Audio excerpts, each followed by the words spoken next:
Hello and welcome back to my channel. My name is Miss Nekopon. How is everyone doing today? How are you doing in Grand Hollow? My guild is actually trending to be top in our time slot, but it's like getting crazy hard up there. Anyway, I hope everyone's having a good time. We've got a new camping theme going on in the game right now with a matching social media event for Campout Cuisine. For a chance to win these super cute Sinnoh themed rubber charms. You just have to find Lammy in the event, and I really just love that little clam. Anyways, link to the details for this event will be below. Today we're going to talk about a new Grimoire banner called Campout Grill. This banner is available from March 18th through the 31st. Campout Grill is a step banner, and this time it comes with a new bonus reward system. Basically, the more you roll, the more goodies Sinnoh will give you for rolling. Every time you roll step 1 and 2, you get a free upgrade sword S. And then every time you roll step 3 and 4, you get 2 free upgrade sword S's. But for step 5, it's a little bit different in terms of bonus structure. They have different rewards up to the 100th time you roll on this, but honestly, I don't know who's rolling up to step 5 100 times. But you know, the grand prize is actually just on the 7th one. So the first time you roll step 5, you get 3 upgrade sword S's. The second time you get 3 upgrade sword SRs. Third, you get this SR weapon evolution set, and then fourth, you get gem set, so on and so forth. But the important one to note here is the 7th roll. The player can choose one of the featured weapons as their bonus. And it also says if you select a class weapon for a class you've already unlocked, player will only acquire the weapon. I think this implies you also get the class with it. I'm not very sure, but it would be great since if you didn't get all the classes by 7 5-steps, it's pretty sad. You can see the entire list of bonuses up to around 100 on the Grimoire notice. Now let's get on with the items in the banner itself. Rolling on this banner will give you Medal of Desire 3s. The banner this time features 3 classes. We have Alice, Sleeping Beauty, and Dorothy in their camp class. I actually really dig the fashion design in all 3 of these camp outfits, so let's take a look at them together. The first one we're going to look at is Alice.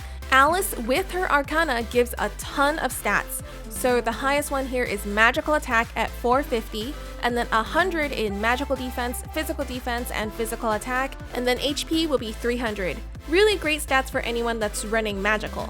On top of that, of course, she comes with her weapon, the Guitar of Bondage. This is an 18 cost fire instrument with a total points of 6612. It has pretty good M attack, it is 5th out of all instruments, and then the M def is actually 4th, so those are really good. The primary skill here is Sage's Gospel 2, which increases M attack and M defense for 2 allies, and then the support skill here is Support Boon 1. I mean, obviously if this was Support Boon 2, it's a no-brainer, it's going to be even better, but even as a support one, this is a very strong weapon, and I would really suggest a minstrel going for it. It should be not too bad, especially because this is a step banner, and I think this is even better because it comes with a class. The next one is Sleeping Beauty Camp, and this one is actually a paladin. With her Arcana, she actually gives a ton of magical attack, 700 to be exact, and then she also gives magical defense of 100 and 100 HP as well. She comes with her Spear of Lingor, which is an 18 cost fire polearm with a total points of 6613. It's actually not a bad polearm, the M attack is about rank 13. The primary skill it has is Inferno of Exorcism 3. It deals great magical damage to 1-2 enemies, and the support skill is Dauntless Courage 1. Not a bad polearm overall, it's not the best, but definitely not the worst. And I think you can't miss out on that 700 magical attack from Sleeping Beauty, so you might as well grab the spear as a bonus. The last class we have is Dorothy, and this time she is a cleric, and I have to say this is probably my favorite outfit out of the 3. Let me just look at how cool she looks. She's gonna be rocking those shades, basking in the sun, really cool. With her Arcana, she's providing a whopping 450 magical defense, and then you also get 100 in the other stats too. So in physical defense, magical attack, physical attack, they're all 100, and then HP will be 300. With all this defense, it's probably great for a cleric, her class. And the weapon she comes with is Torch of Curiosity, which is an 18 cost fire staff with a total points of 6610. Torch of Curiosity has different skills for the story and Colosseum. For the story, it is Breath of Protection 3, which greatly restores HP to 1-2 allies and slightly increases their allies' P-def.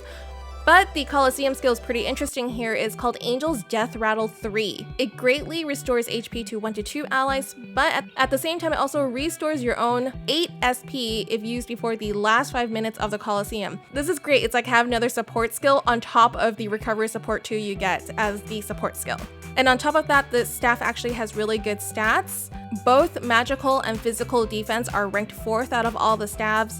This is especially good if you still have 1 target staves that you need to replace. It's a great low SP option since it refunds you every time you're healing. I think this is a really good staff to get until you can really replace your entire grid with 2 target staves, which we don't know when that will be.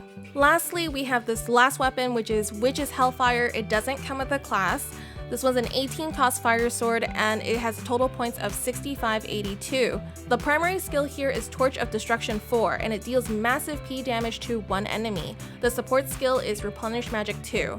Even though this is the highest physical attack sword with massive damage for the primary skill, unfortunately it doesn't have DC as a support skill, and swords are single target weapons, so I'm not sure how useful this would be in the end. If there's people still running breaker grids, it's probably because they're running some specialty strategy and not because this is their main grid. So in the end, I don't think I can recommend getting a sword even if it has a ton of P attack unless you're tucking it into your subgrid or something. Overall, I think this is actually a really good banner. It's a step banner and it has 3 out of 4 weapons with classes attached to them, which all has really good stats. Obviously, this is really good for magic users like paladins or gunners, but it's also good for classes that can use a variety of stats depending on their situation, like minstrels and sorcerers. And of course, Dorothy is just great for clerics because it has straight up defense.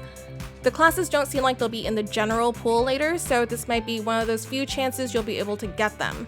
The weapons are also very helpful in the new event story. They will give you more event camp medals. Every featured SR weapon will give you an increase of 1.4 times. This effect is additive per weapon, so feel free to just put multiple of them in your grid or subgrid. With every limit break, each weapon provides another 0.1x, so at 1 limit break it will be 1.5, at 2 limit breaks is 1.6, 3 limit breaks is 1.7, and finally max limit break will give you 1.8. So don't forget to equip them in your grid and subgrid for those multipliers. Thank you so much for watching and good luck to everyone who's rolling. I actually think the new bonus reward structure is really cool and hope we see more of this in the future. I know that JP actually give out arcanas in their bonus structure, but I know that global is still very far away from that, but we can still wish and hope it comes sooner. Anyway, don't forget that the Royal Creator Support Program is still happening. You have a chance to win 100 Twilight Crystals by filling out the questionnaire.